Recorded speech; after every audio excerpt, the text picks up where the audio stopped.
Hello again. So last time, excuse me, let's try that again. Last time I was just chatting with you. I closed talking about pre-Christian understandings of leadership and family leadership. Not my night. Excuse me.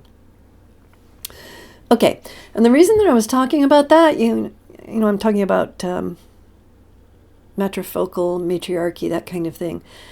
And you may be thinking, why all this emphasis on male leadership, families, that kind of thing?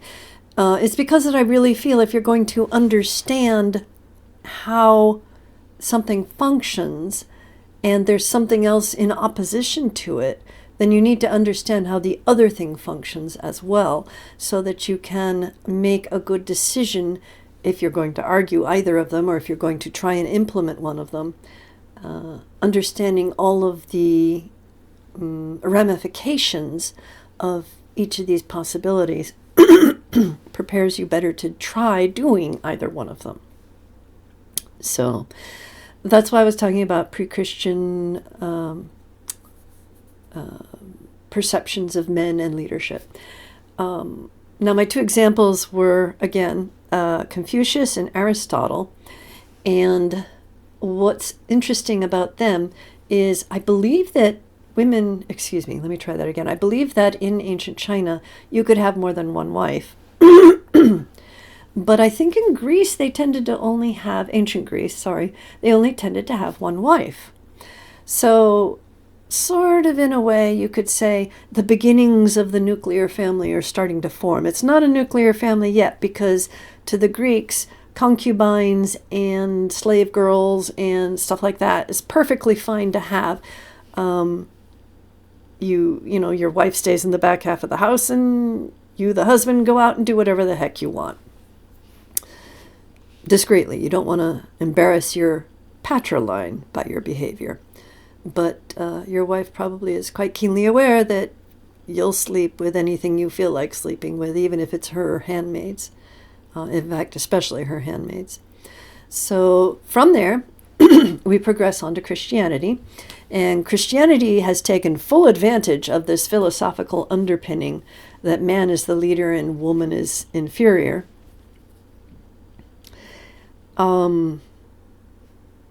There's actually a verse in the Bible, and I'm not sure if it's Timothy or Acts. It's a particularly unpleasant verse where it basically says man is the head of woman, the same way that Christ is the head of man. And of course, as you frequently see in situations like this, the kindness, the philosophical compassion, the regard for the lower entity which Jesus has for man is not always extended from man to woman. The other thing that's really interesting about that verse is that it was inserted later, and we know this because apparently it was at the Council of Nicaea that that particular version was accepted. And let's back up a little bit. The Council of Nicaea was called by, was it Constantine? He was a Roman emperor. He was the first one that decided to convert to Christianity. So, of course, he wanted to make Christianity the religion of the empire. And so one of the things that he did is he called the Council of Nicaea because there were all these writings and beliefs and varying threads of philosophy and theology traveling around the area at the time, many of which were referring to themselves as Christianity, and sometimes they were in contradiction with each other. Excuse me. And in many of them, women were in positions of power. For example, in Christianity, the Gospel of Mary has Mary leading the disciples. I forget which one. I think it's Thomas, where she's referred to as the apostle to the apostles. There's writings about Mary, the mother of Jesus, which has her leading the disciples also. And I think it was an unspoken decision at the Council of Nicaea that Constantine wanted women removed from these positions of power. I don't know if it was more official than that, although I can see how he would find it problematic if women, Roman women didn't have that kind of power. And if they converted Christianity and Christianity said it was okay for women to lead, this would be very disruptive to male power in the Roman Empire. And, of course, Constantine doesn't want this kind of disruption. Men being led by women, dogs and cats living together, chaos in the streets, horses horrified. You get the idea. And I'm being flippant. It probably wasn't the way they phrased it. But anyway, so as I said, in the Council of Nicaea, they didn't really like some of the texts, but they had to keep them because they were really effective at saying women should lead. Like, for example, man being the head of woman. What was the other thing? Oh, yes. And the reason that we know that this was added later, that it was inserted into the letters, is because other versions of it were found where you have the different verses, and that particular verse was inserted in a different position. Because, these were handwritten over and over. And from what I can tell from the research I've done, the scribes that were rewriting these had no concept of fidelity to the original source. If they felt they should add something, or if they felt, I've had a vision, women suck and I should make sure that's in the writing, then they would just add it, or they would just delete stuff if they wanted to. This is not generally known today. Wow, excuse me again. But recently I had the good fortune of assisting Judy Grahn, the internationally renowned poet. I had the privilege of assisting her in teaching a class on the Gospel of Mary. And I will try and make sure that I get that presentation up, as well as, because I had a limited amount of time, there was a lot of stuff in my research that I did that I had to throw aside and say, no, that can't be part of the class. But it was fascinating how different it was. The Christianity that we know today is very much the Christianity of Peter. And the Peter that emerges in the Apocrypha, in the verses, in the writings that the Council of Nicaea decided, no, we don't want to keep these in the Bible. He was kind of an arrogant bully. He was very much a product of his times, a rough-edged peasant boy. And, well, he was a fisherman, not a peasant. Well, all right, he could have been a peasant, but he wasn't a farmer. He was a fisherman. And that's even reflected still in the Bible today. I'm digressing, I'm sorry. So if that's something that's of interest to you, please let me know in the comments below, because it's fascinating as far as I'm concerned. I'd love to talk more about it. Maybe I'll just go ahead and do it when I'm talking about the Gospel of Mary. That could be fun. Yeah. And now I've got to remember where I was. I was talking about Christianity. Oh, right. That's right. So all the way up to the modern era. Well, I can't even say the modern era is free of it. But the idea that in Christianity, that a man would marry one woman at a time, but could still have as many mistresses as he wanted, was fairly ubiquitous. I mean, obviously, there were people that didn't do that. Monks, for example, didn't bother getting married, and neither did nuns.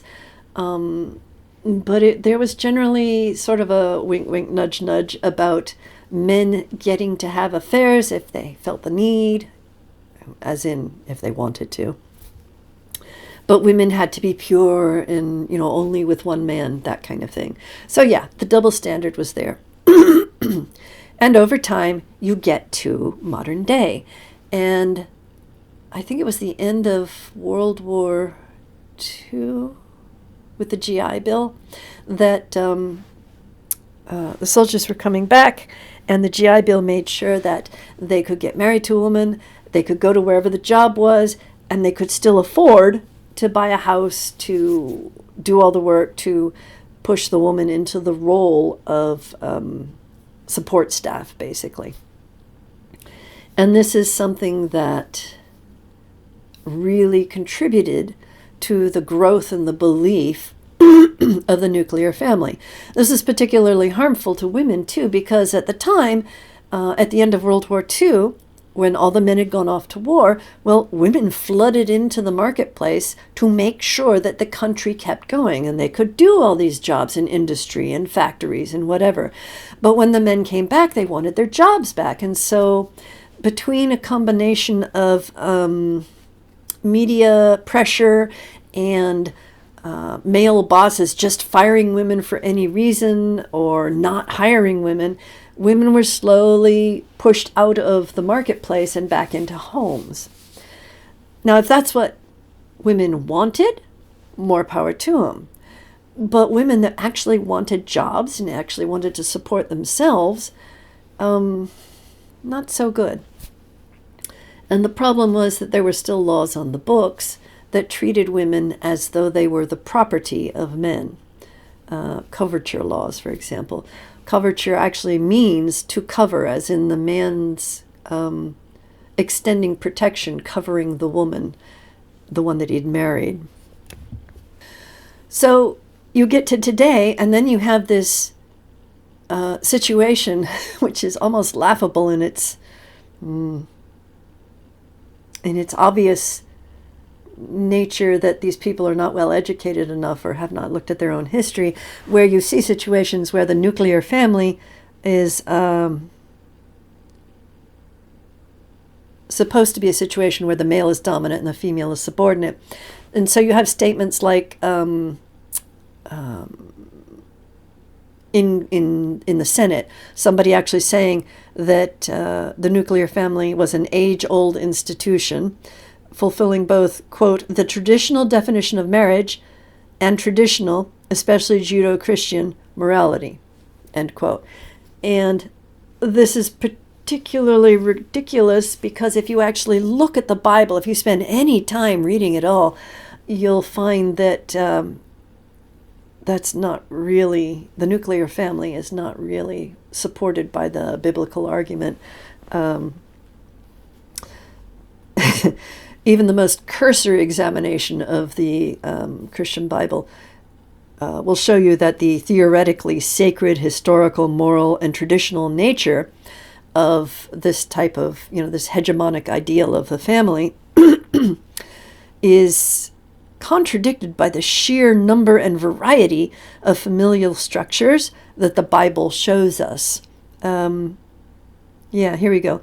Biblical families that are mentioned with approval consist of a man married to his half-sister, or men marrying women they have kidnapped, sometimes after first murdering the women's families, men raping women in order to marry them, a man siring heirs on his daughters, men married to 2 or more women who are sometimes sisters and sometimes not, family in which the man considers his wife's maidservants sexually available to him, and families where a man is required to have sex with the wife of his deceased brother or son, should there be no heirs before the woman is widowed.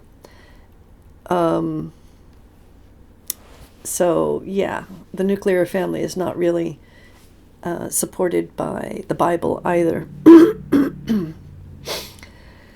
But even as late as the 17th century, there was still this very, very powerful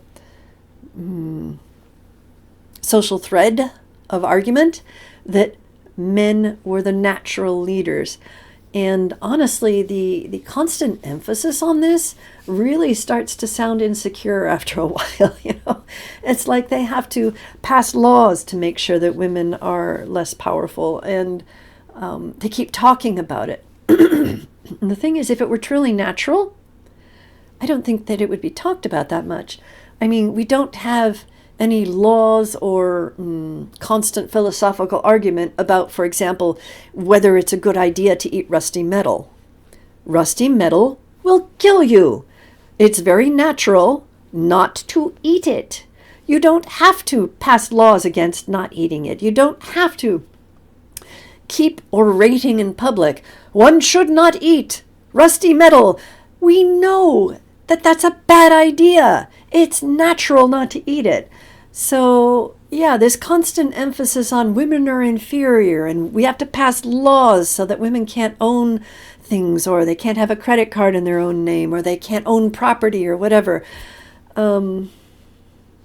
It sounds like men are desperately trying to convince themselves, more than anything else to me.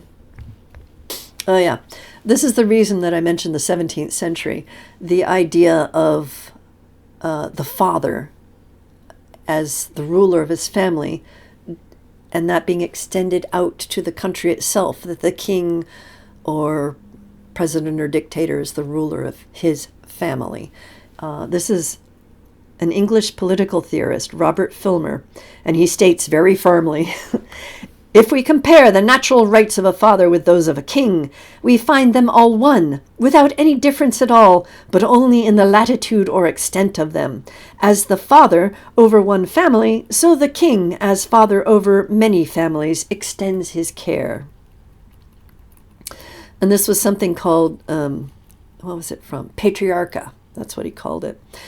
Which is really funny in a way, because he had detractors at the time, and they were very, very concerned about how what he was saying, this philosophy, denied individual freedoms, but only for men.